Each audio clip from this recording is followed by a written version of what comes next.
L'Ethereum Foundation restructure ses équipes. Quels sont les changements?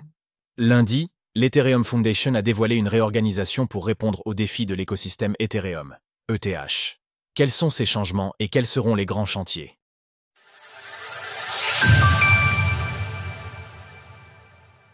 L'Ethereum Foundation fait des changements dans son organisation.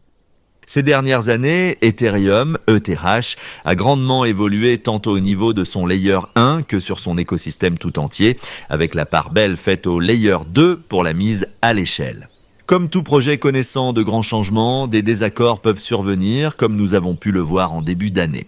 En parallèle, l'ETH fait partie des grands absents de ce bull run. Et si son prix a retrouvé le chemin de la hausse ces dernières semaines, il reste encore en recul de 47% depuis son plus haut historique, ATH.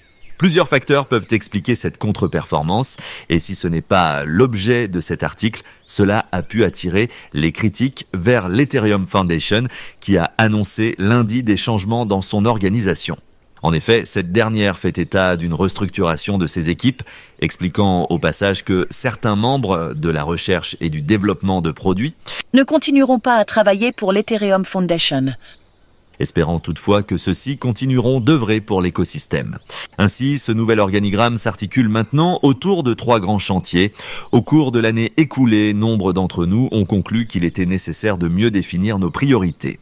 En échangeant avec notre communauté, nous avons collectivement défini 3 objectifs ambitieux à atteindre rapidement: développer le layer 1, développer les blobs et améliorer l'expérience utilisateur. Réussir cet objectif, et c'est le travail le plus précieux que nous puissions accomplir pour notre communauté, et il est de notre responsabilité de le réaliser.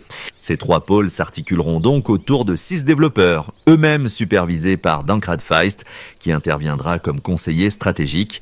Mise à l'échelle du L1, Tim Beiko et Ansgar Dietrich, mise à l'échelle des L2, Alex Stokes et Francesco D'Amato, améliorer l'expérience utilisateur UX, Barnabé Monod et Josh Rudolph. Pour entrer un peu plus dans les détails, les travaux autour du layer viseront notamment à augmenter l'espace de bloc pour lui permettre de traiter toutes les activités d'émission d'actifs, de gouvernance, de DeFi et de règlement. L2, sans compromettre la dureté. Par dureté, l'Ethereum Foundation entend ici la symbiose entre les différentes caractéristiques, assurant l'évolutivité du réseau et sa robustesse.